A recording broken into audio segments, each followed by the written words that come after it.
He's a weak mayor.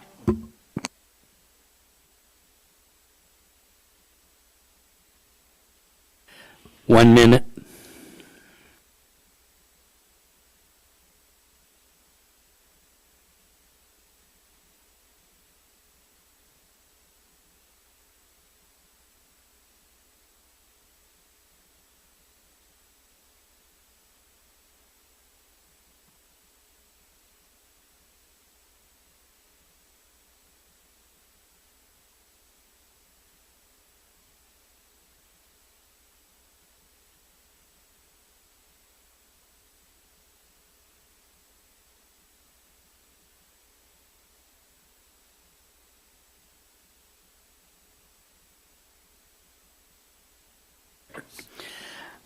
Okay, we'll go ahead and call to order the Kodiak Island Borough Assembly regular meeting of Thursday, January 16th, 2025 at 6:30 p.m. and we are in the Assembly chambers. First thing will be the invocation led by Cadet Joe Duran of the Salvation Army, followed by the Pledge of Allegiance. Please rise. Thank you. Dear Heavenly Father, we give thanks for this beautiful day here in Kodiak, Alaska. And Lord, I just ask that you just be in this room tonight, just be the light, be in all the discussions that are made tonight, be with the council members and the people, Lord. And Lord, I just ask that you keep us in good spirits and in good health. In your Son's name, Jesus Christ, I pray. Amen. Amen. I pledge allegiance to the flag of the United States of America and to the republic for which it stands, one nation, under God, indivisible, with liberty and justice for all.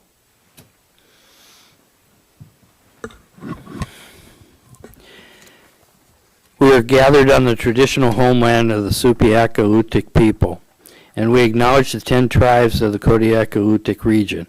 We recognize the Alutiiq culture that enriches our community to this day. Roll call, please. Mr. Ames? Here. Mr. Griffin? Here. Mr. Johnson? Here. Mr. Ledoux? Here. Mr. Sherritt? Mr. Smiley? Here. Mr. Whiteside? Here. Mayor Arndt? Here. You have a quorum. Okay. Next is approval of the, did you have a, go ahead. Okay, go ahead, I'd Larry. like to move to excuse Assemblymember Sherritt, who is leading a group of young people to a national competition in Florida, which I think is a good thing. Thank you. Is there a second? It's been moved and seconded to excuse Assembly Member Sherritt, who is absent due to personal leave. Roll call vote on the motion, please. Mr. Ames? Yes. Mr. Griffin? No. Mr. Johnson? Yes. Mr. Ledoux? Yes. Mr. Smiley? Yes. Mr. Whiteside? No. Would anyone like to change their vote? Motion passes 4-2. Thank you. Next is approval of the agenda. Jared, Move to approve the agenda and consent agenda. is there a second? Second. It's been moved and seconded. All those in favor say aye. Aye. Opposed, same sign. Motion carries unanimously. Next, and for the public's information, the consent agenda consists of approving the minutes of December 19th, 2024. Next item is citizens' comments. This is agenda items not scheduled for public hearing and general comments. The local phone number is 907-486-3231. Toll-free number is 855-492-9202. And I ask speakers to please sign in and state their names for the record. Turn on the microphone before speaking. Address all remarks to the assembly as a body and not to any member thereof. If calling in, turn off any listening devices to prevent feedback. Do we have any phone calls? No phone calls, okay.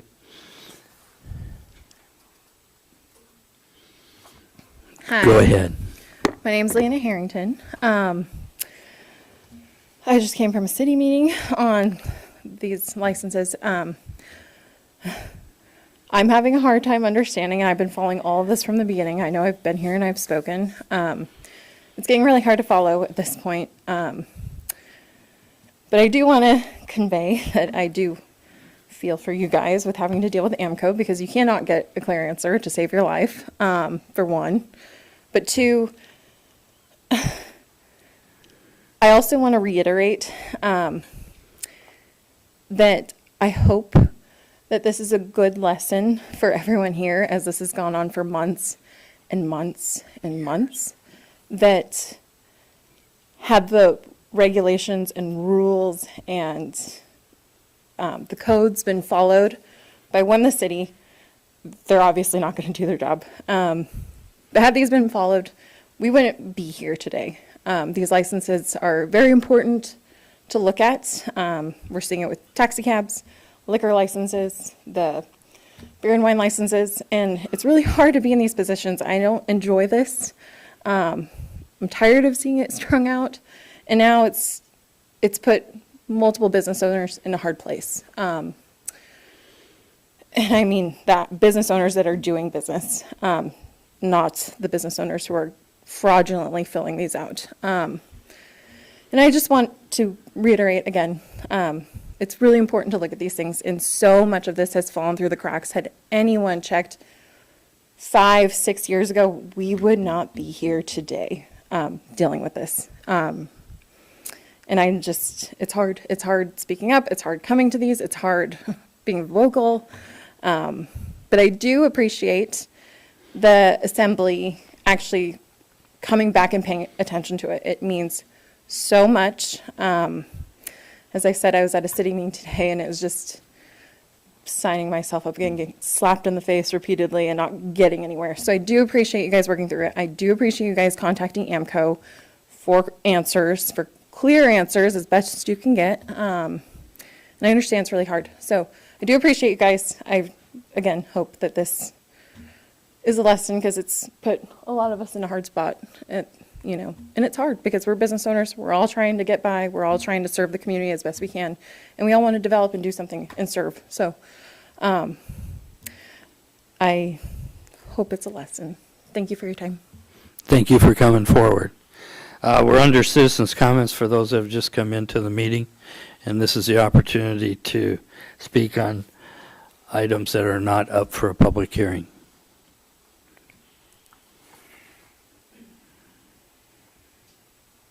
My name is, good evening, Mayor Arndt and members of the Assembly. For those of you who... Thank you, Lena. Okay, good evening, Mayor Arndt and members of the Assembly. For those of you who do not know me, my name is Melissa Burns. I'm a longtime island resident from the community of Old Harbor. I moved to Kodiak in 2017 to establish my family and seek economic opportunity that was not available in my community. I owned and operated the Den Catering and now Nunyak Cafe located downtown. In 2021 to 2022, I looked for a home for my catering business and a potential site for a restaurant. At this point, I rented out many kitchens, including the Convention Center, the Marion Center, and St. Mary's Gym. I schlepped my goods back and forth.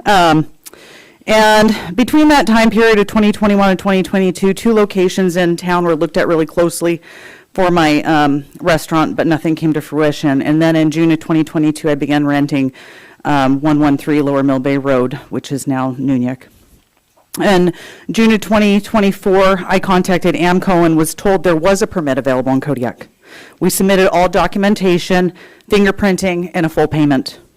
In August of 2022, I received a letter from AMCO stating that as of 7/29/2022, there were no new RLPs available for the city, and my application was denied. When I called them regarding this, to the same person I'd talked to numerous times, I was told that they provided me with the incorrect information and they were sorry.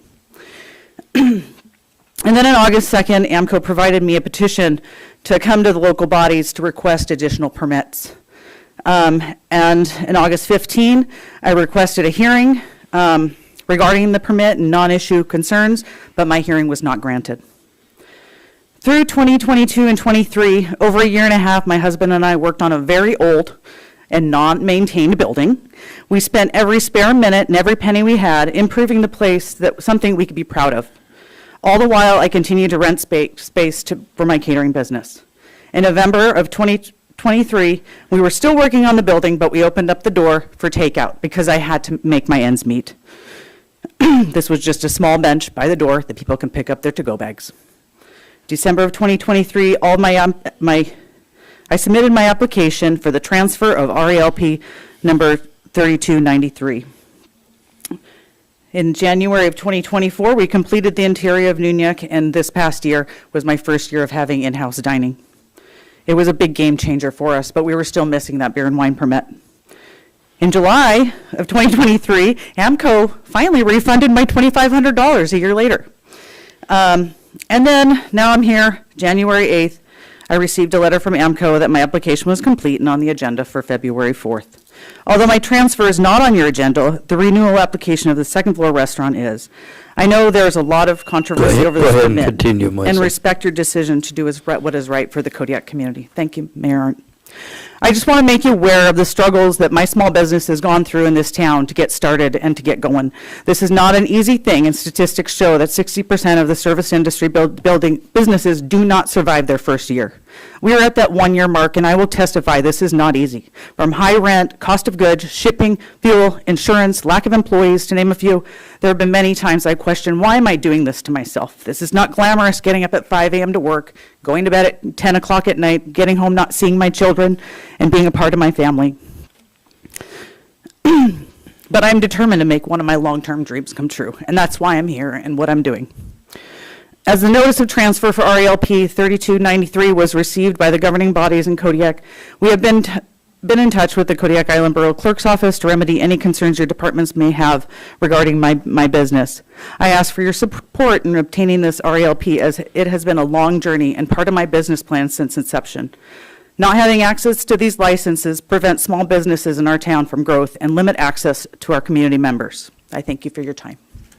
Thank you, Melissa. Anyone else wishing to speak under citizens' comments, please come forward at this time.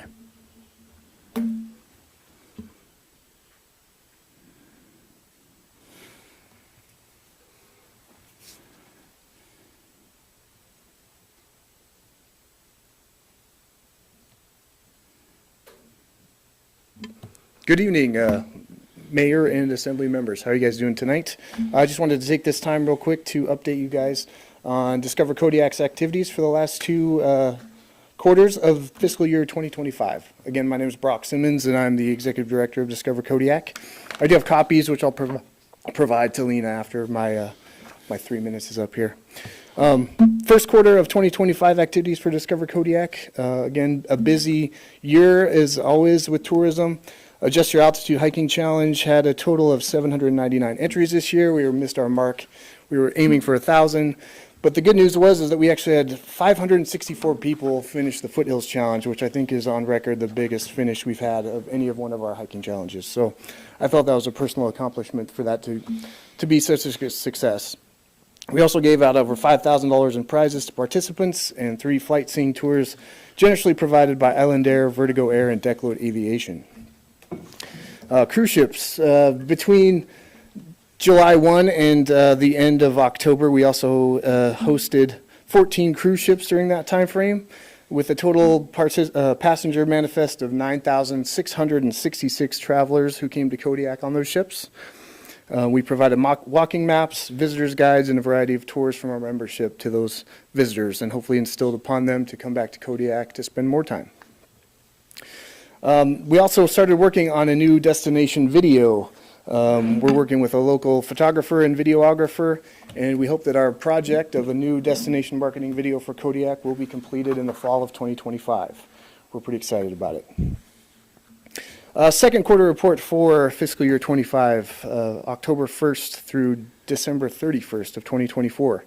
Visitors Guide Photography Contest. Again, we held our Visitors Guide Photography Contest, and all the submissions from local photographers that get to be put in our Visitors Guide. We awarded over $2,000 in cash prizes for that contest. Also, we finished our Visitors Guide early this year, and it was submitted for printing at the end of December. We should actually have those in hand here by the end of the month. 20,000 copies were ordered this year based on our demand out of Washington State. I'm contracting with Bellingham and also with the Seattle area, and they're going to be distributing over 8,000 of our visitors guides in the state of Washington this year. The new Discover Kodiak website has been a huge success since its launch in February of 2024. And as of today, we've had 265,935 hits on our website. We've also become the #1 hit for Kodiak on Google search engine, which is, I think, a great accomplishment for our agency. And last but not least, we've scheduled a out-of-state tourism show we're going to go market our members at in Denver, Colorado, the first week of March. We're told that Go ahead and continue, Brock. we're told that 10,000 attendees will be at this conference, and we're hoping to just share all the amazing things that Kodiak has to offer and entice people to come be a visitor to Kodiak. Thank you very much for your time. Thank you. Okay, anyone else wishing to come and speak under citizens' comments?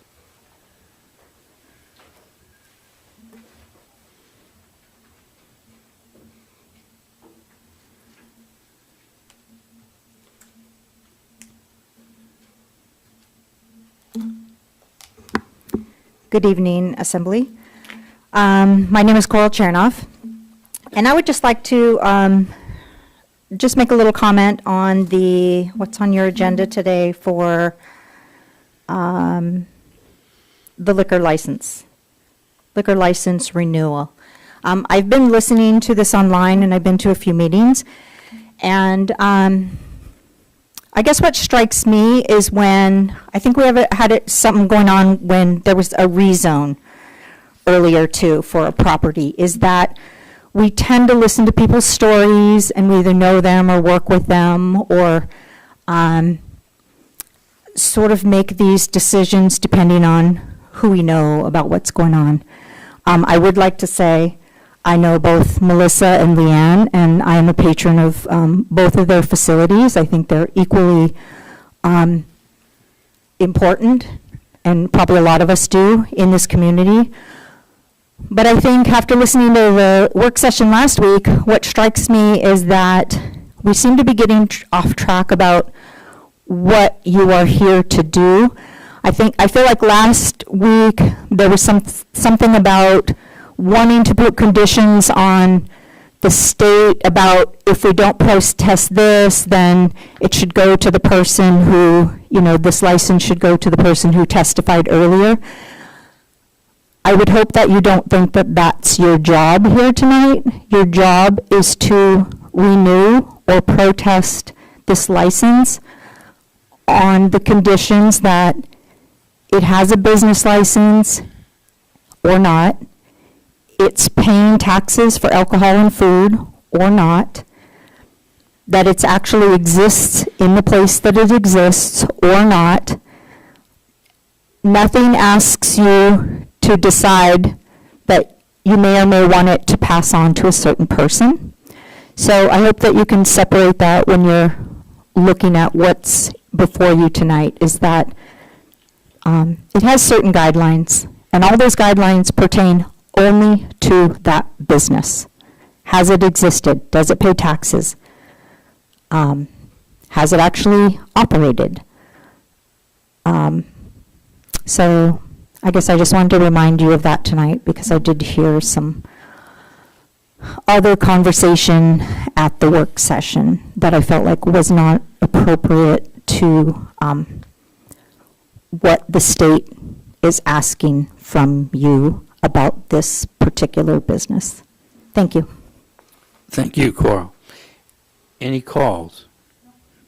No calls. Anyone else wishing to come forward and speak under citizens' comments? Hearing and seeing none, we'll go ahead and move on. Are there any committee reports? Seeing none, we'll move on to public hearings. The first is a public hearing, ordinance number 2025-9, amending Kodiak Island Borough Code Title 17 zoning, Chapter 205, amendments and changes, Section 17.205.055, submission to Assembly to require submission of all rezone requests to the Assembly for review. Jared. Move to adopt ordinance number FY 2025-09. Is there a second? Second. It's been moved and seconded. Staff report, Amy? Thank you, Mr. Mayor. The Planning and Zoning Commission at its regular meeting on November 20th, 2024, voted 4-0 with 3 absent commissioners to forward a recommendation of approval for an amendment of KIBC Section 17.205.055, submission to Assembly that will require all rezoning requests go to the Assembly for review. The current code requires a recommendation for denial to be appealed to the Assembly. The Borough Attorney has informed Community Development staff and the Commission that this requirement is not an appropriate use of an appeal request. In addition, the Community Development Director informed the Commission that best planning practices require that all recommendations for denial or approval go to the Assembly for review and final action unless the applicant requesting the change in zoning withdraws the application. The Commission justified its decision on this amendment based on the 2008 Comprehensive Plan goal, which states continue to update and improve the effectiveness of borough policies, plans, regulations, and procedures, and on best planning practices. The ordinance includes a provision that the Assembly schedule the ordinance for first reading within 60 days of receiving the ordinance from the Commission. An amendment was made at public hearing to provide additional time for the Assembly to schedule the rezone case for first reading. The original time frame for both actions was 30 days. This change provides 60 days for those actions to occur. The Commission conducted 2 public hearings on this amendment, one on October 16th, 2024, and the second on November 20th, 2024. No one spoke in support or opposition to this ordinance. One person spoke to request 60 days instead of 30 days for transmittal and scheduling of the first reading of a rezoning ordinance. The proposed change will strike lines 37 through 46 and add lines 47 through 56, stating that all Commission decisions are advisory in nature, and the Assembly will make the binding decision for both approvals and denials. At the work session last week, Assemblymember Griffin requested to see the Borough Attorney's communication on this matter. That is what is in front of you on the pink paper for your review. And also, our Community Development Director is here tonight if you have any specific questions. Okay. Looking to recess, but does anybody have any questions at this time, or we can do it at later? We'll see after testimony, if there's any. So at this time, I'll go ahead and recess the regular meeting and open the public hearing. The local phone number is 907-486-3231. Toll-free number 855-492-9202. And I ask you to sign in and state your name for the record. Turn on the microphone before speaking. Address all remarks to the Assembly as a body and not to any member thereof. If calling in, turn off any listening devices to prevent feedback on there. So anyone wishing to come forward and speak on this, which is ordinance number FY 2025-9, please come forward at this time or call in. And I'll wait a half a minute here.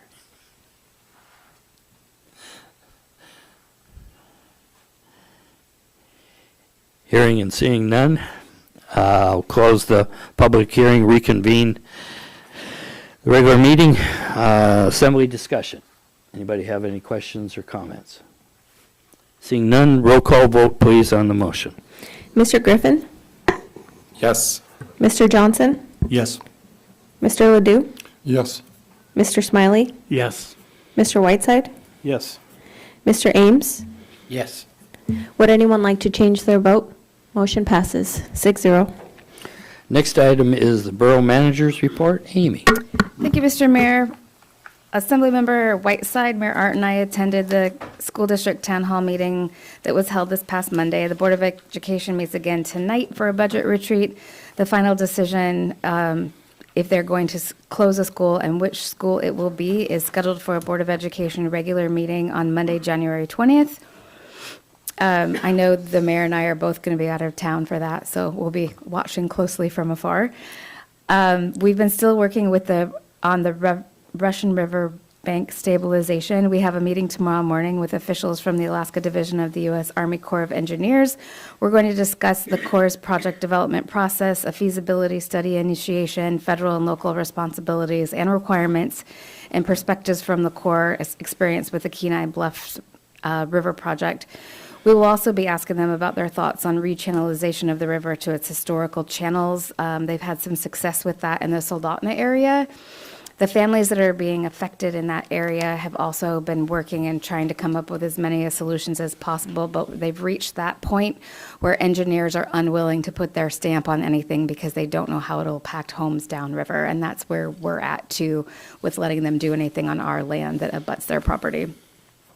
If you were paying attention to social media this week, you will have, or read the paper, you'll find out that the airport parking improvements phase 1 start on February 1st. There will be a 14-day parking limit. If you are there for more than 14 days, you will be tagged if you're not and impounded. And then if you don't get your vehicle after 90 days, you can be subject to disposal. That's been in the paper and on social media, so folks should start paying attention to that. The goal for phase 1 is to get rid of many of the extra vehicles that are out there that are derelict. We went over service district contract timelines, but I'm just going to keep putting that in there to remind everyone we're working towards that. The first new Coast Guard cutter that is scheduled to be home ported in Kodiak is scheduled to arrive soon. It's actually January 27th. There's all kinds of videos on it line that it made to San Diego on January 10th. It's a Sentinel class cutter, and I put some specs in there so you would know. The crew size is 24. It's going to look really small next to the one that's at the pier right now. We started working over the last couple of weeks on ideas we had for staff retention. Department directors from assessing, community development, and information technology have all started the process to review their job descriptions and create pathways for employees to advance in their departments. Our goal is to create more opportunities to advance inside of the department so we can recognize the training, education, and certifications that our staff members receive. This can be as simple as expanding the levels of a job description, since instead of just having one PC Tech, we'll have a PC Tech 1 and a PC Tech 2. We're also evaluating the merits of creating trainee positions with a course of education and experience that would be offered to move them up to the next step. We successfully do this with on-the-job training at the leachate treatment plant, and we're looking to be able to do that in other departments. So when you look at current recruitments, you're going to see a couple of different ones there this week: Associate Planner Long Range and Associate Planner Code Enforcement. That's part of that split up and reorganization of departments so we can have people advance inside of their own department. And we had an offer go out and was signed for our appraiser tech and assessing. Our new appraiser tech is going to start on January 21st. In finance, the severance tax and transit accommodations tax reporting and payment deadline for activity occurring between October 1st and December 31st is January 31st. Even those who have no activity during the reporting period must submit a report in order to avoid a no filing penalty. Popular Report is up on our website, and the printer will start mailing them on January 21st. It usually takes a few days, depending on weather, for them to arrive. The 2024 foreclosure process is in effect. The staff is beginning the process for properties that have unpaid or delinquent tax balance. The first step of the process is the publication of a delinquent tax list in the local newspaper, which is planned for February. In order to avoid the first step in the process and being published on the list, tax payments must be received in our office on or before January 31st, 2025. You'll see in all the departments that we're still working on the property assessment and taxation implementation project. We are 21% complete and still have a goal date of June 2025. In community development, we had a planning and zoning commission. No, we didn't. The regular meeting was canceled because there were no cases, so there was not a meeting on the 15th. We did have a park and recreation committee meeting on January 14th. They went over the results from the Parks and Open Space Survey created by Community Development Department. The committee encouraged Borough staff to pick a recreation facility to propose an update to the Borough Assembly for the fiscal year 26 budget. The hydrology and hydraulic study at Russian River and Sargent Creek We have our latest quarterly report in, and River Focus has reported back that approximately 60% of that project is complete. We're going to be done well ahead of the November 25th deadline, and so that will help inform that Army Corps of Engineer project meeting that we're having tomorrow.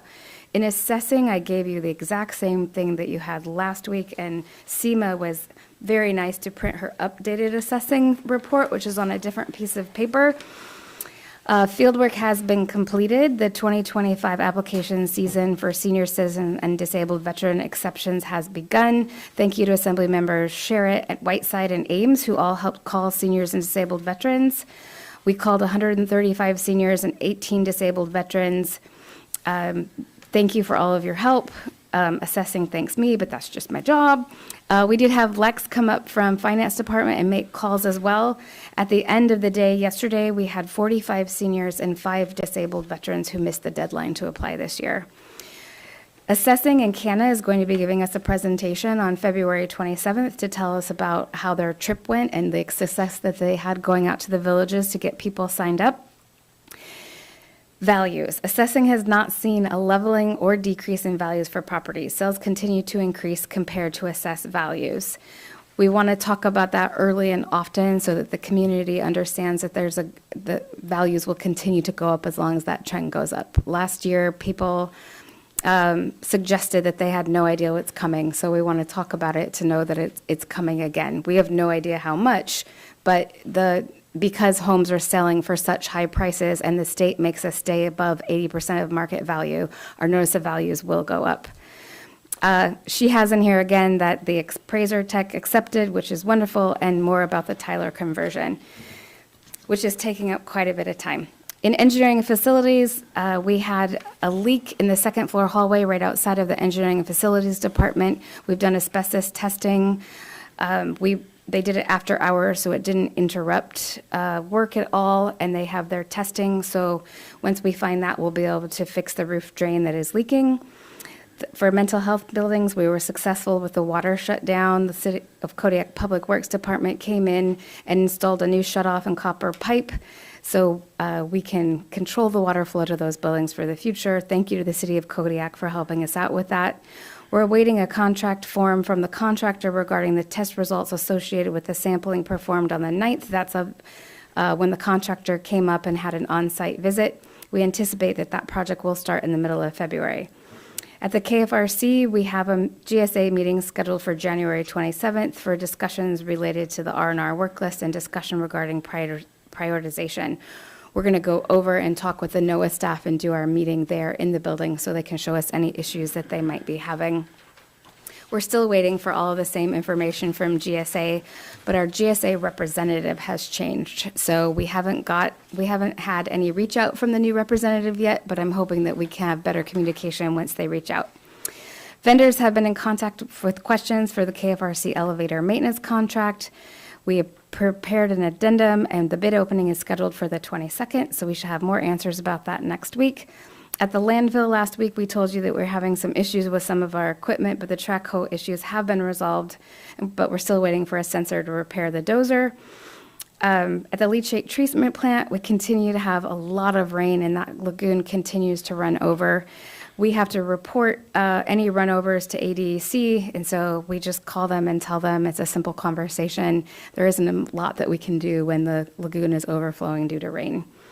At the school district, we're still having problems with the well because the step-down transformer was stolen out of the box. It was promised delivery today by 7 p.m., so it should be here.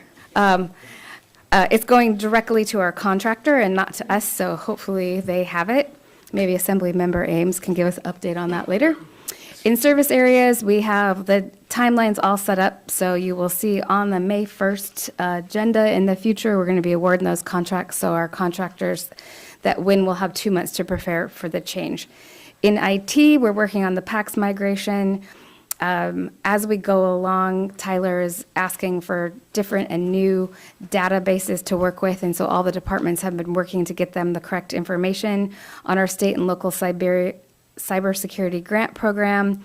IT is working on fixing the things that they found, and they don't want to tell you what it is because we don't want to tell people where our flaws are. But they're diligently working on that, and they have 2 RFPs going out for that project and to spend that money that we got. So that's very exciting. And they're also working with GCI to add caller ID. So when assessing calls you, it says Kodiak Island Borough or Kodiak Borough. When we call now, it's just the number, and we're hoping that people will pick up the phone if the assessors are calling, or maybe they won't. The GIS analyst is still working on property ID reviews, and then we have the list for reminders for our budget discussions for 2026. And I'm happy to answer any questions. Any questions? Jared? Short question. So the Parks and Rec Committee asked you to look at a recreation facility to perhaps add into the budget. We don't have to really talk about that right now, but is that one maybe we should just add to the budget reminders, or is that something that you guys are working on and will So be there? I think you'll see it show up in the ENF budget. So at the last Park and Recs meeting, Dave Conrad went around and took pictures of all the parks so that the members of the committee could see the condition of the parks. And so they're going to try to make a phased plan of picking in the park that might be in the worst shape or have something that needs fixed immediately, and do that one this summer, and then make a plan for parks as we go so that we can put a small amount in the budget and then every year continue that so we have updated parks that are safe for the kids. Gotcha. Thank you. Bo? Thank you. Through the mayor, I just wanted to thank the manager and her directors for thinking about and progressing towards succession planning for each department. I think that's a really important thing to do, and ensuring continuity of services to the community is a very important thing. So thank you for being proactive. That's really nice to hear. Any other questions? Seeing none, we'll move on to messages from the Borough Mayor. I'd like to wish everyone a Happy New Year, and we'll move on. New business. The resolutions, we have resolution number FY 2025-12, authorizing the borough to issue a general obligation school refunding bond to refund certain principal installments of an outstanding general obligation school bond of the borough, and to pay costs of issuing the bond, fixing certain details of such bond, authorizing its sale, and providing for related matters. Jarrett? Move to adopt resolution number FY 2025-12. Is there a second? Second. It's been moved and seconded. A staff report, Amy? The borough received notification from the Alaska Municipal Bond Bank Authority that the borough's 2015 series bonds were eligible for refunding. Due to the cost of refunding, not including attorney's fees, which are paid directly by the municipality, the authority sets the minimum aggregate savings criteria necessary for refunding at 3%. If the aggregate savings percentage is less than 3% at pricing, which is expected to be early February 2025, which since we wrote this last week has been changed to March 11th, the bond bank will not present the series for refunding. The savings rate is dependent on the interest rate and investment environment and will change daily until the day of pricing. At the November valuation date, 10 of the segments qualified with a potential savings of $420,000. At the December valuation date, only 9 segments qualified with a savings greater than 3%, and 2 segments showed positive savings of less than 3%, which would give us a potential savings of $382,000. Using the latest potential savings number at $382,000, just so you understand how the payments would work, and assuming the state of Alaska continues to reimburse school bond construction debt payments at their normal 70%, direct savings to local taxpayers would be $94,000, which is 30% of the $382,000. The borough is contracted with the Alaska firm of Germain, Dunnigan, and Owens, who is also the attorney for 3 other municipalities participating in the refunding. And our finance director is here to answer questions that you might have on the resolution tonight. Questions? Discussion? We'll move on to roll call vote. Thank you, Dora. Mr. Johnson? Yes. Mr. Ledoux? Yes. Mr. Smiley? Yes. Mr. Whiteside? Yes. Mr. Ames? Yes. Mr. Griffin? Yes. Would anyone like to change their vote? Motion passes 6-0. Okay, the next resolution is number FY 2025-13, adopting an alternative allocation method for the FY 25 Shared Fisheries Business Tax Program, and clarifying that this allocation method fairly represents the distribution of significant effects of fisheries business activity in FMA 13, Kodiak area. Jared. Move to adopt resolution number FY 2025-13. It's been moved and seconded. Staff report, Amy. The State of Alaska Department of Commerce, Community and Economic Development's Shared Fisheries Business Tax Program was created in 1990 to help municipalities impacted by the effects of the rapidly expanding offshore fish processing industry by collecting tax from fish processors and sharing the collected taxes with affected municipalities. Applications must be submitted annually by municipalities to receive an allocation from the program. This year, the deadline is February 15th, 2025. Kodiak Island Borough, along with other municipalities in FMA 13 Kodiak area, have agreed to use an alternative allocation method instead of the standard allocation method for the fiscal year 2025 shared fisheries business tax applications. The agreed to alternative allocation method calculation for our area is 50% of the allocation is shared equally between all municipalities in the area, and the remaining 50% of the allocation is shared on a per capita basis. Kodiak Island Borough's population is reduced by the population of Akiak, Kodiak, Larsen Bay, Old Harbor, Uzinki, and Port Lions. The total calculated allocation to the Kodiak area is $41,115. The borough's calculated share of business taxes will be $11,489, and the landing tax will be $2,366 for a total of $13,855. In fiscal year '24, the borough received a total of $39,361. This resolution indicating the Assembly has approved the alternate allocation method is a required attachment to the fiscal year 2025 Shared Fisheries Business Tax Program application, and it's something that we do each year. Thank you, Amy. Any questions of the manager? Any discussion? Roll call vote on the motion, please. Mr. Ledoux? Yes. Mr. Smiley? Yes. Mr. Whiteside? Yes. Mr. Ames? Yes. Mr. Griffin? Yes. Mr. Johnson? Yes. Would anyone like to change their vote? Motion passes 6-0. Thank you.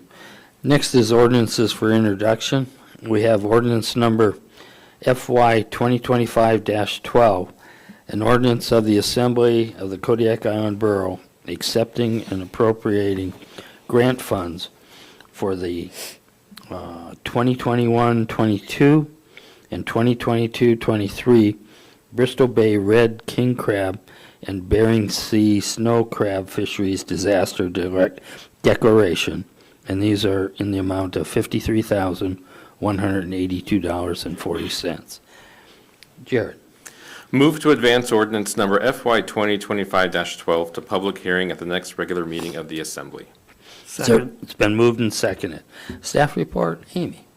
A fisheries disaster determination was made for the 2021-2022 and the 2022-2023 Bristol Bay King Crab and Bering Sea Snow Crab fisheries, resulting from an unpredicted crab die-off. Disaster funds were subsequently determined and made available for distribution to eligible communities based on each community's proportion of the estimated gross revenue value.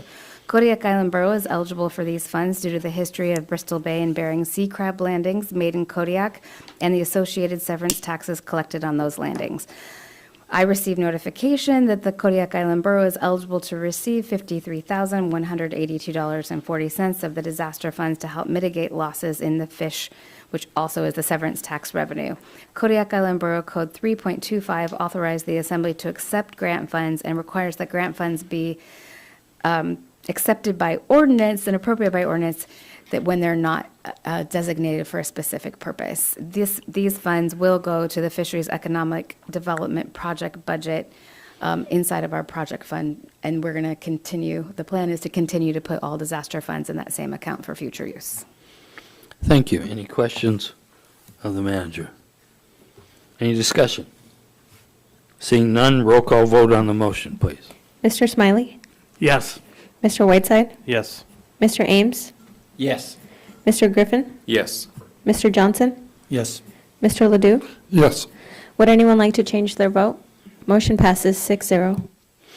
Next is ordinance number FY 2025-13, writing off the personal property delinquent taxes, penalties, interest, and fees of those non-collectible accounts. Jared. Move to advance ordinance number FY 2025-13 to public hearing at the next regular meeting of the Assembly. Is there a second? Second. It's been moved and seconded. Staff report, Amy. Staff has completed 9 personal tax accounts that have been determined uncollectible for various reasons. All legal resources have been exhausted by staff in pursuing collections. It is staff's desire for borough accounts to be current and properly reflect the financial status of receivables in accordance with the generally accepted accounting principles. Kodiak Island Borough Code does not specify a specific method of writing off delinquent accounts. Therefore, this ordinance requests the approval to write off these uncollectible amounts. There is a $10,630.17 base tax total, with a $3,959.67 penalty and interest total, and miscellaneous fees of $601.14 for a total write-off of $15,190.98. Staff has reviewed each of these accounts with our borough attorney, and all parties agree that these are not collectible at this time. Thank you. Any questions? Discussion? Seeing none, roll call vote on the motion, please. Mr. Whiteside? Yes. Mr. Ames? Yes. Mr. Griffin? Yes. Mr. Johnson? Yes. Mr. Ledoux? Yes. Mr. Smiley? Yes. Would anyone like to change their vote? Motion passes 6-0. Thank you. Next is ordinance number FY 2025-14, amending and redirecting funds from the previous authorized American Rescue Plan Act, ARPA, state and local fiscal recovery funds, SLFRF, for the benefit of the residents of the Kodiak Island Borough. Jared. Move to advance ordinance number FY 2025-14 to public hearing at the next regular meeting of the Assembly. Is there a second? Second. It's been moved and seconded. Staff report, Amy.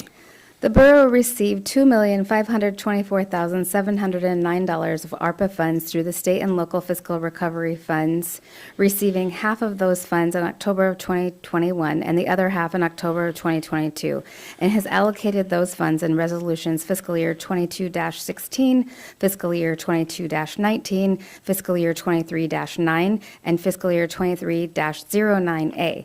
To date, $778,157,000 of this money has been spent, leaving $1,746,553 unspent. At the work session last week, we asked that projects would be prioritized. The Assembly requested that staff bring a list tonight and add them to the ordinance, and so you'll see that inside of the ordinance. The proposed ordinance has already been updated. When we gave them to you first time, they were simply in alphabetical order. Tonight, you'll see the list 1 through 12 and staff's recommendation of how that money should be spent in that order. As you'll remember, by December 31st, we were required to either have funds spent or under contract to be considered obligated, and if we didn't, those funds had to go back to the federal government. What this ordinance will do is lock in the 1231 expenses that you approved, and then when we pass this ordinance, it gets reported on the 30th, and then that officially locks them in for the next 2 years. And our finance director is here if you have questions about these items. Thank you. Thank you, Amy. Any questions of the manager on this order? Okay. Any discussion? Seeing none, roll call vote on the motion, please. Mr. Ames? Yes. Mr. Griffin? Yes. Mr. Johnson? Yes. Mr. Ledoux? Yes. Mr. Smiley? Yes. Mr. Whiteside? Yes. Would anyone like to change their vote? Motion passes 6-0. Okay. I'll do that under, when we have the public hearing on there. Next is other items, And we have State of Alaska Alcohol and Marijuana Control Office restaurant or eating place license renewal application for second floor restaurant, license number 3293, combined renewal notice. There's a clerk's note here. The assembly is encouraged to assess the license application, the information contained within the packet, and the feedback obtained from AMCO concerning the implications that any decision related to this renewal may have on the transfer application. Furthermore, they should determine whether they intend to express opposition and clearly outline the reasons for such opposition. Jared. Move that the Kodiak Island Borough Assembly object to the renewal of restaurant and eating place license number 3293 for the reasons outlined in the clerk's investigation and letter of protest to the applicant, and directs the clerk to notify the Alcoholic Beverage Control ABC Board of the objection. Is there a second? Second. It's been moved and seconded. Staff report, Lena? Thank you, Mr. Mayor, Assembly members. So this matter presents an opportunity for the Kodiak Island Borough Assembly to protest the renewal of restaurant or eating place license 3293 pertaining to the second floor restaurant. The Assembly has previously addressed this license along with 2611 on multiple occasions. September 5, 2024, the Assembly approved a protest letter regarding the renewal of license 2611. November 21, 2024, concerns were raised regarding the ongoing operation of both licenses, 2611 and 3293. On December 19th, the Assembly formally protested the continued operation of both licenses during their second year of the biannual licensing period based on the issues outlined in the clerk's investigation. The Assembly instructed the clerk to notify AMCO and request the revocation of both licenses. On December 31, 2024, the clerk's office received the renewal notice for license 3293. Following KIBC 5.01.020, an investigation was conducted, revealing several concerns that warrant the Assembly's objection to the renewal of the license. Specifically, the investigation identified issues with the accuracy of the application and the status of the business operations. The following concerns were raised. Community development. A correct business address is necessary to determine whether the restaurant's uses complies with zoning regulations included in KIBC 17.15.020, conformity with regulations required, and KIBC 17.15.060, zoning and compliance. The Manager's Department protests the renewal based on the fact that the business had been closed for several years, raising doubts about its ongoing operation. Fire Marshal. Fire and life safety inspection is required before the renewal can be recommended. Building official. The Building Safety Department opposes the renewal as the business had been inactive at the location indicated for at least 5 years.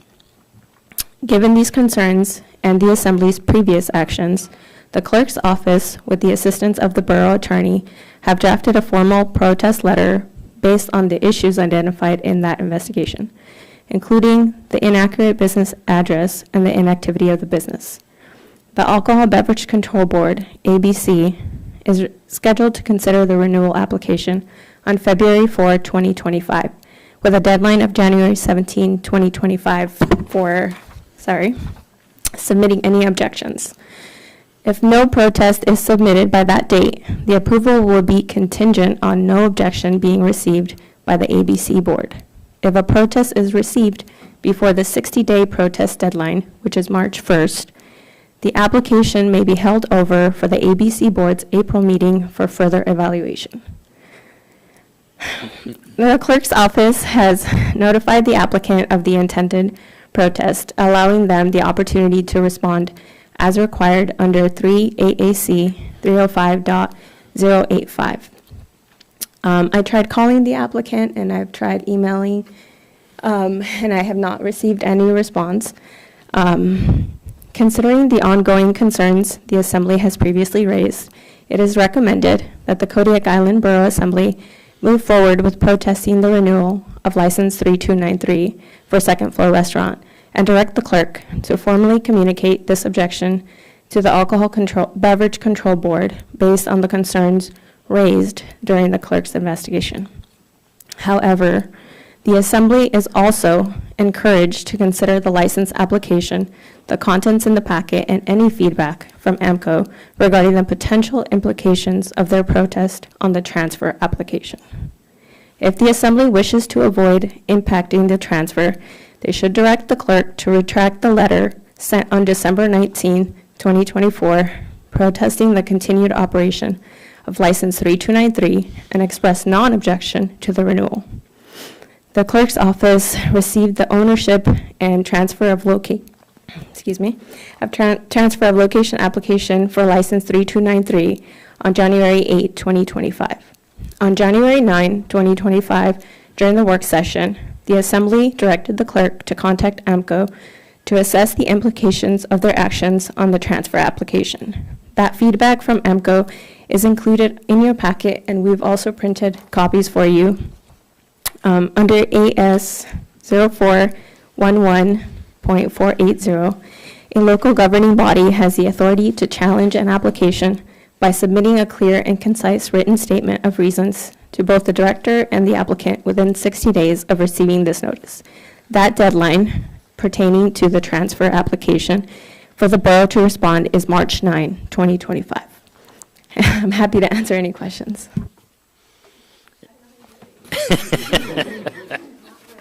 Thank you, Lena. Bo? Thank you. This is a point of clarification, if you don't mind, and I'll spread this out a bit so you can catch your breath. So just with respect to a comment earlier, I do agree we need to make sure we're staying within the bounds of this topic or agenda item. So if you wouldn't mind, Madam Clerk, if you could walk us through what the vote we're looking at will result in, including the timeline, when would the subsequent vote for the renewal take place and how would they affect each other? Just so we make sure what we're voting for. Sure. The implication, so to answer your first question, tonight you're voting on the renewal of License 3293. And for your second question, so it's a ripple effect. Granted, we're advisory to the ABC board. Ultimately, the decision will be up to the ABC board to decide whether they will uphold any protest letter or request for revocation. Therefore, if you decide not to object to the renewal, not only would we have to send not only would we send a letter saying we do not object to the renewal of this license, but we would also, we don't have to, but it's recommended that we also retract the letter that we sent in regards to the biannual to prevent from any interruptions on the transfer application. So if there's no renewal on the license, there's no license to transfer. So it puts everything on hold. The licensee also has an appeal period. I don't have the dates and times on what that process would look like, but if the ABC board decides to uphold your protest letters, which they will hear on February 4th, if we send one tomorrow, then it will be their decision whether or not they wish to uphold and kind of place everything on hold. And they could also decide to move everything to the April meeting if they need more time. But it's not as easy as we're going to object to this renewal and then approve the transfer, because the transfer would be affected as well. Did I answer all your questions? Continue, Bo. Yes, thank you. So just to make sure I'm clear, and perhaps it'll benefit others, is so if we, as an assembly, if the majority votes yes to continue with the protest, and the board decides to honor that, and they do not grant the renewal, then the subsequent, or I guess the parallel effort to transfer that would also be halted. And so if we vote to revoke our protest or end our protest, then it's in the board's hand to decide whether or not they renew. If the board doesn't renew, regardless of us pulling our protest or ending our protest, how does that change the renewal, do you know? It would still be up to the board to decide. Seeing as how we've already sent a protest letter for 2611 and 3293 and request for revocation of both licenses, they also have those letters on the February 4th meeting. So that's part of the reason why in my report I stated that not only would you voice non-objection to the renewal if that is your intention, not to interrupt the transfer, but it would also be advised to retract that revocation and protest letters sent on December 19th or December 20th to the ABC board requesting the requesting the revocation of the biannual, so the second year of operation for 3293. You can leave the protest letter for 2611. So it's up to the assembly to decide whether or not they would like to protest this renewal with the assumption that it could also affect the transfer application. They're two separate matters, but they're still connected, if that makes sense. It does, thank you. Okay, Dave, then Larry, then Steve. Thank you, Mr. Mayor. My question's pretty simple, though I don't know if there's an answer. Do we have an idea of what percentage of protested licenses ABC actually revokes? Because my understanding is that number is incredibly low. That's what I gathered from when I spoke with Christina. Yeah, so, okay, I just wanted, so all the protesting in the world to a board that rubber stamps potentially these may be a lot of hand-wringing for nothing. Yes, that's correct. Okay. So we could, whether we protest or we do not protest, ultimately, it's at the discretion of the ABC board whether or not they would like to, have any further investigation. Okay, thank you. One thing I'll say too is you have to remember that the legislature 2 years ago rewrote, and it took them 10 years to rewrite the standards on the licenses for liquor. So they've been in effect for 2 years and they're adapting to it. So I'm hoping there's going to be a change from the way they've done business in the past. So with that, Larry and then Steve. Again, just to clarify again, thank you for your clarifications. So say the assembly decided not to protest and the license was granted. Does that license that's being renewed indicate that it's going to be transferred to somebody, or is it just an automatic renewal and they have it for as long as, till it needs to be renewed again? My understanding from the representative I spoke with, so if you do not voice objection, the license will be renewed, and then we would move forward with the processing the transfer application. So there will be a license to transfer. If there is no license to transfer, then that puts that transfer application on No, hold. I understand that, but I guess what I was asking is if it was renewed, they don't have to transfer it to anybody. Technically, the license that we're renewing today is still under Ms. Yoon's name. Right, so it could stay that way. There's no guarantee they would transfer it to anybody. They would have no legal responsibility to do that. My understanding is because there's already a transfer application, it's in the process of being transferred already. At least the hearing on it that they'll have before the board. Steve. For clarification, which license number has the transfer in process? 3293 Second Floor Restaurant. Okay, that's what I thought. And it's possible for us to protest 1-1 and not 9-3, correct? 2611 for a Peking Sizzler Burger, yes. And you could direct the clerk to retract the protest letter for the biannual operation of 3293 to prevent the ripple effect. Yeah, so the transfer could stay in process. Yes. So that personally, that would be my recommendation, is to keep the protests on the one that is not in the process of being transferred. As much as I hate to say it, approve the one so the transfer process that has been started can stay in motion. Thank you. That's a thought. Here's another thought. The license should have been surrendered 8 years ago because it hasn't operated for about 10 years. So I disagree with not objecting. We need to object because this is not the way business should be handled. There would have been a license if it had been surrendered. The license would have been available for someone else to apply for. Long before, as we heard from Melissa when she had applied, I think it was November 23.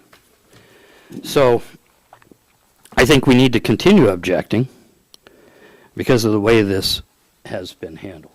That's my opinion. Further discussion. Scott? I think we should continue to object. If there is a sale in process, then the holder of the license is making money off of 8 years of delay and not playing fair with everybody. I don't think that's the right thing that we should support. I think we should continue to object. Thank you. Okay. Steve? So if we object and they do not renew licenses, which we don't know how much weight our objection carries, then there'll be, if they choose not to, then there'll be 2 licenses available for people to apply for? No. Through the mayor, may I speak?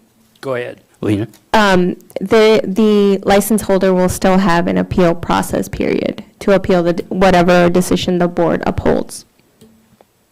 So it's not that simple. So they can appeal it and this can drag on for a while? Okay. Paul? Thank you. While I appreciate and agree with that this action should have happened several years ago, I'm also sensitive to the timing of the transfer happened prior to us currently being afforded the opportunity to take action. So do we, despite our feelings about the current license holder, do we feel it's something we should do to be somewhat punitive to the transfer applicant, being they have done their due diligence, all of which occurred prior to this current action in front of us? That's where I'm having a hard time. It seems we're essentially would be punishing the applicant based on behavior of the current license holder for actions that took place well before the decision before us right now. Further discussion. Steve? I'm agreeing with him in the fact that, yes, the license should have been surrendered a long time ago, but obviously it had gone through the process and gotten approved.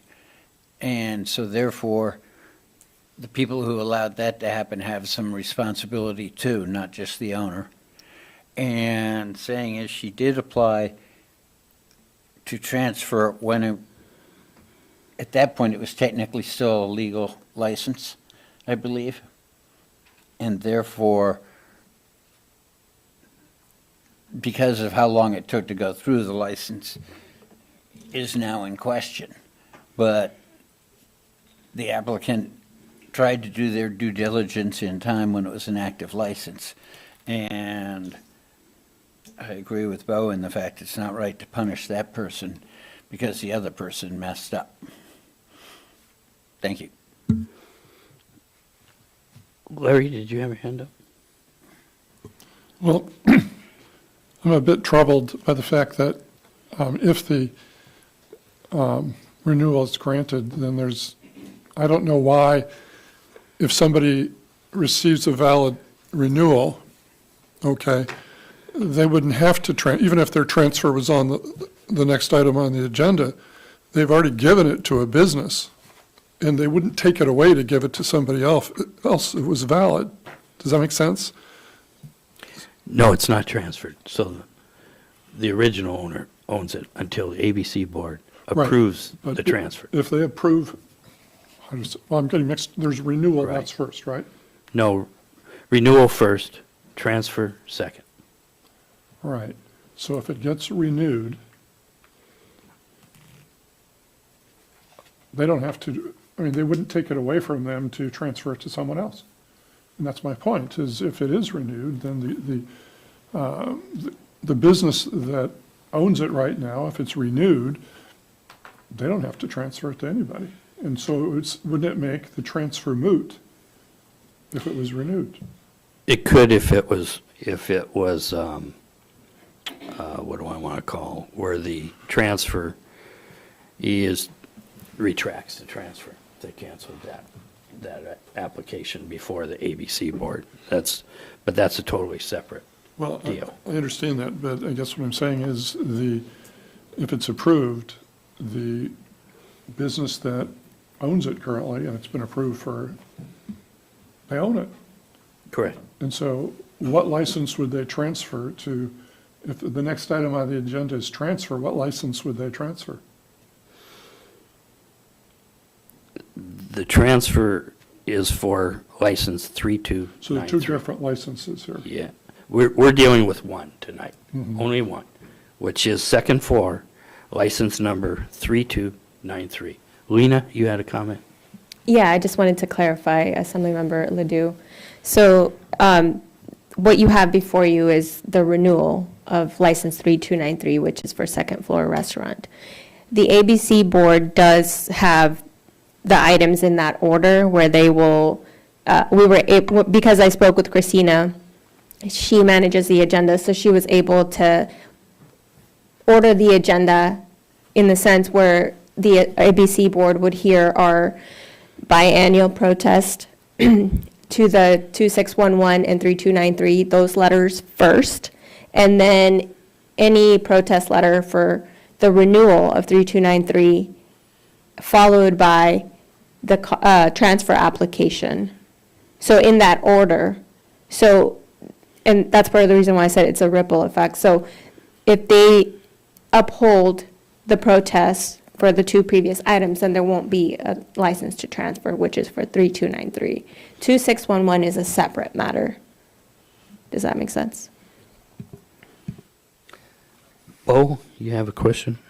Thank you. So through the mayor, essentially, if again, just thinking strictly of the agenda item here, 3293, and all information in our packet, which includes guidance from AMCO on the renewal, if I understand you and the information in our packet clearly, if we were to issue a non-protest for 3293, is AMCO or is the license holder beholden to that transfer which has already been approved?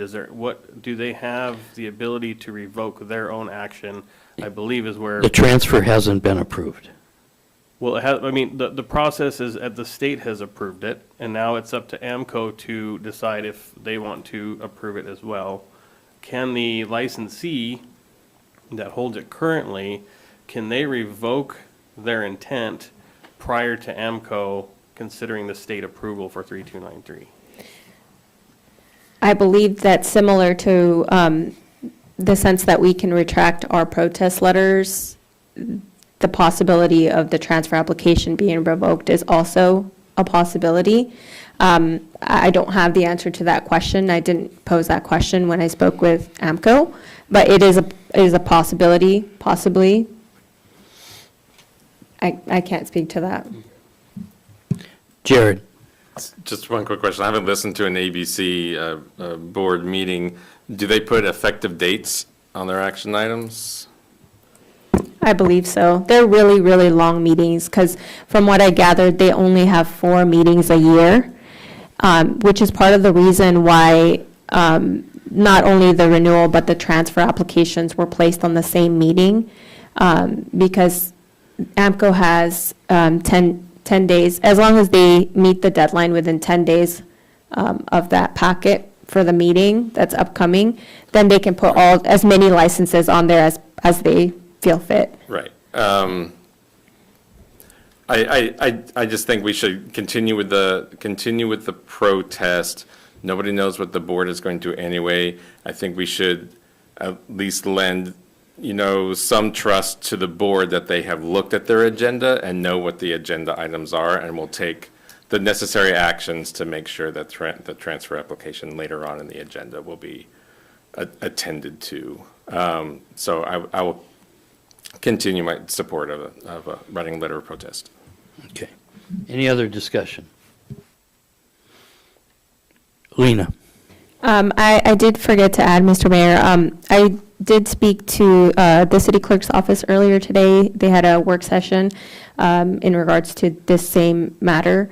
And I'm not going to quote what happened because I was not there, but it's my understanding that the city of Kodiak will also be directing the attorney to draft a protest letter in regards to the renewal of this license. Bo? Is that giving you another I'm question? almost there. I know, this is important to me. We should be thorough, because this is so confusing. So it's been stated that if we continue with our protests, which I agree with points supporting that, and the board decides to not renew this license, if given the timeline the clerk mentioned, and I guess this is a message for Madam Clerk through the mayor, is because of the calendar and the timeline that the board provided us, or AMCO provided us, is it possible that even though there wouldn't be a license to renew if we object and they do not renew it, it sounds to me though that there is an avenue to continue that application because it was renewed or accepted to the state up to this point? Yes, and they could also delay any action for all of these items and postpone to their April meeting. They can decide to uphold your protest letters, or they could decide to just move forward and approve. And I'm assuming they will also have letters from the city of Kodiak at this meeting. I'm not sure if those will be sent tomorrow as well. And we can surely send anything after tomorrow. It's not guaranteed that it will go before the board, but we've also received notice that our attendance is requested at the February 4th board meeting. So we will be calling in for that meeting and answering any questions that they might have for us. Okay, thank you, Ed. So I will, given that the applicant for transfer applicant for this license has done their due diligence, the state has approved it, and there is opportunity for the board to there's opportunity for the board to not renew this license to prevent, for lack of a better word, shenanigans from the current licensee. The renewal application would still be valid should the board consider it. Yeah, it will be at the discretion of the ABC board. Okay, thank you. Last one, I promise. Larry? So if the board does not approve the renewal, they have 60 days to protest it. So nothing would happen for 60 days at that point in time if they appeal it. I'm not sure what the timeline is on the appeal process, but the licensee has the opportunity to appeal the whatever action the ABC board takes at that meeting. So if the ABC board decides not to approve the renewal, ultimately, because we have two licenses, assuming the other one is not renewed, there would be two licenses available to businesses in Kodiak. They will go through the appeal process before anything else happens with them. No, I understand that. Ultimately, though, assuming that the ABC board follows their own rules, et cetera, ultimately, there would be two licenses available because right now we're maxed out. We can't get any more licenses. So I assume if we lose two, or if two aren't approved, then they will be available. But- After all the appeals, and- Best case scenario, yes. okay, That's my understanding. thank you. Okay. Any further questions or discussion? I'm going to read the motion, just so we all are clear. Move that the Kodiak Island Borough Assembly objects to the renewal of restaurant and eating place license 3293 for the reasons outlined in the clerk's investigation and letter of protest to the applicant, and directs the clerk to notify the Alcoholic Beverage Control ABC Board of the objection. Roll call vote on the motion, please. Mr. Griffin, Yes. Mr. Johnson, Yes. Mr. Ledoux, Yes, Mr. Smiley, Yes. Mr. Whiteside, Yes. Mr. Ames. No. Would anyone like to change their vote? Motion passes 5-1. Okay. Okay, next item is mayoral veto on contract number FY 2025-36, authorization for the design of needed pool repairs with the Water Technologies Incorporated in the amount of $88,900. And I'd ask, is there somebody that wishes to move? Seeing none, motion fails on there. There's no motion made, and there's no second, therefore it's not on the floor. But this was, okay, let me. It takes a motion to override. Nobody made the motion. So, Can I make one now, or is it too late? a little bit too late Okay. on there. So, Okay. next item is confirmation of the mayoral appointment to the Solid Waste Advisory Board of Mr. Dennis Irwin. Jared.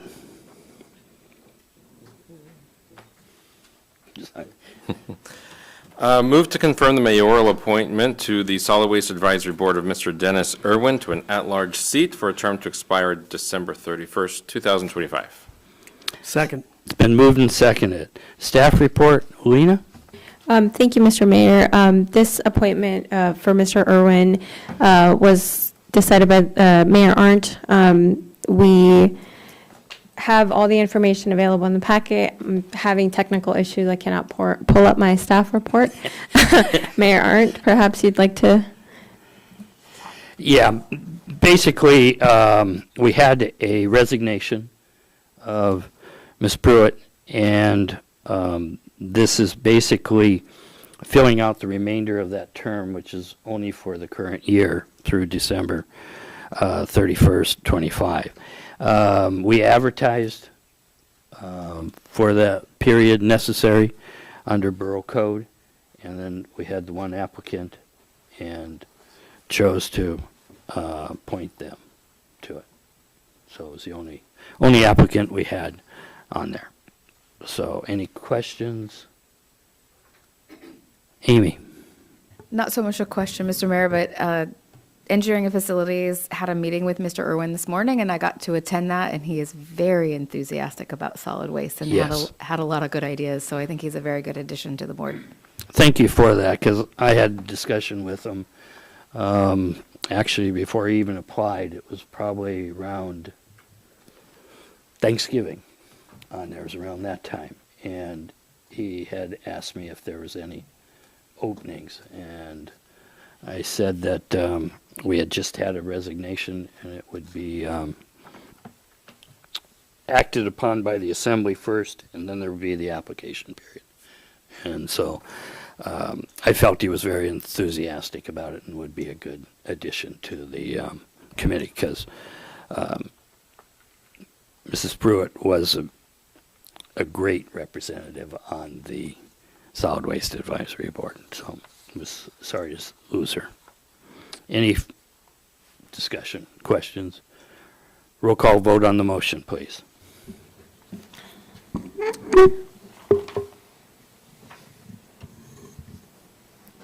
Mr. Johnson? Yes. Mr. Ledoux? yes, Mr. Smiley, Yes. Mr. Whiteside, Yes. Mr. Ames, Yes. Mr. Griffin. Yes. Would anyone like to change their vote? Motion passes 6-0. Thank you. Next item is citizens' comments.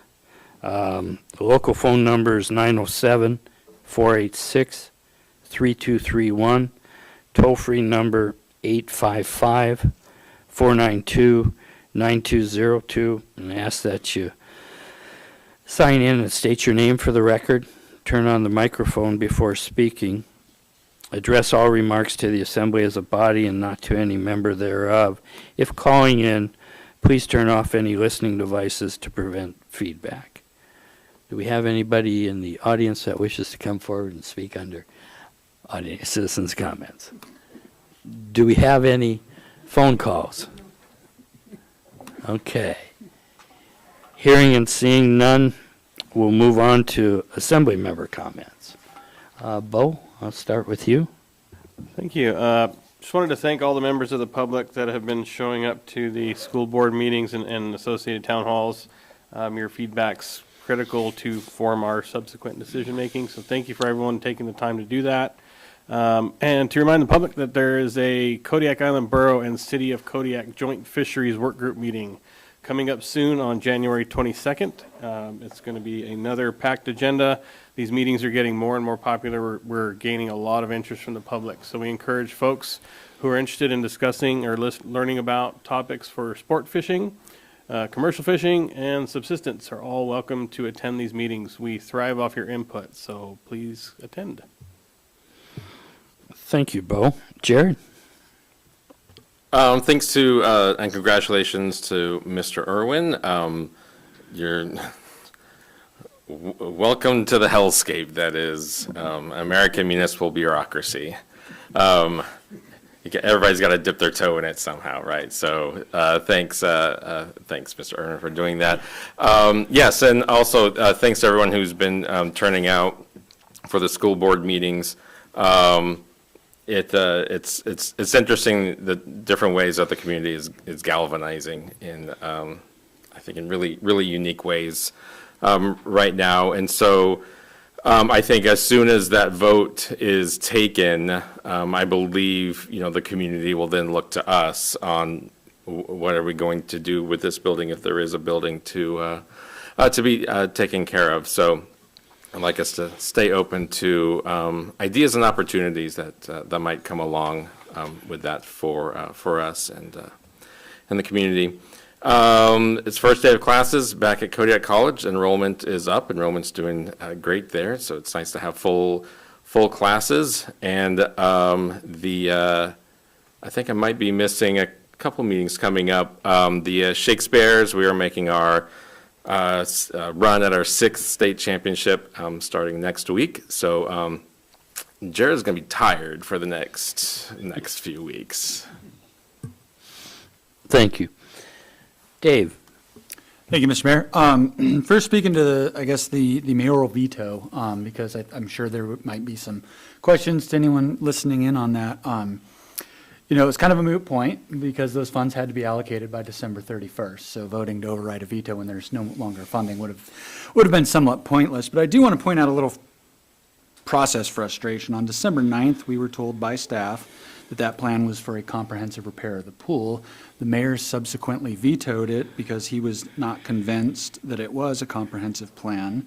On the 9 January work session, we were told it was not a comprehensive plan. So that's disappointing. We need, we can only vote on the information we're provided, and that needs to be accurate information when it's presented. My hope and expectation is that we're going to see a repair plan contract sooner than later for a fully comprehensive pool repair, and however that may look. Very happy to see some airport parking enforcement coming into effect here. I think our entire community has now seen what an unregulated free-for-all looks like, and why I will continue asking for some regulations around Airbnbs. So, thank you. Thank you, Dave. Steve? Thanks for everyone who public comments and concerns on our agenda tonight. And thanks for everyone's time and effort putting into it to making their own decisions. Thank you, Steve. Larry? First, I appreciate the discussion we had on the protest letter. I thought it was a good discussion, and I think it informed Assembly members, and it was a very difficult, complex decision, and I hope everything works out. I wanted to thank our borough manager for your reports, and also for the staff that fills those reports, because I wish the public had a chance to read those reports, because there's lots of information, and they certainly, I believe, would be impressed with all the different things that are going on. They're published online. Are they? I don't get online in that way very often, but I'm sure lots of people do. And but in any case, I really do appreciate them, and I appreciate your staff for all the dedication they're putting in. I just want to go back to the ordinance we introduced to spend some of the money made available by the American Rescue Plan. I just want to very quickly read what projects are on that list, because we didn't say that tonight, and I think it's important. And I know it's an introduction, so I'm just going to go through the list and let the public know that I think the Assembly is working hard to appropriate money where it's needed. The Bayside Fire Department turnouts, $122,000. Woman's Bay Fire Department firefighter turnouts, $48,000.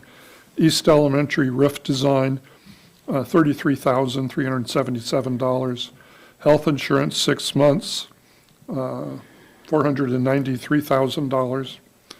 Sewer lift station emergency repairs for the Borough building, $33,000. The Baylor floor design, $4,000. The Baylor rebuild, $41,000.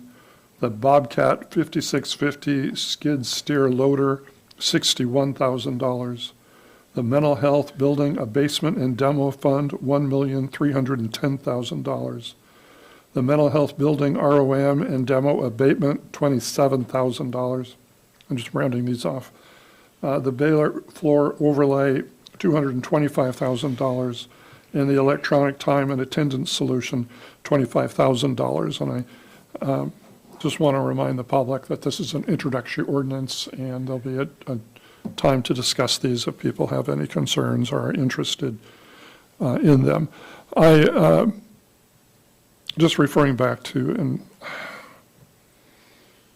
I believe I voted the way I needed to, but I don't feel really good about it if the process doesn't work the way we think it is. It's one of those things where you're forced to because of just the ethics of the whole situation, but you're hoping the outcome will come out okay. And it was a difficult decision, and I appreciate those who voted no and yes for this particular motion. Thank you. Scott?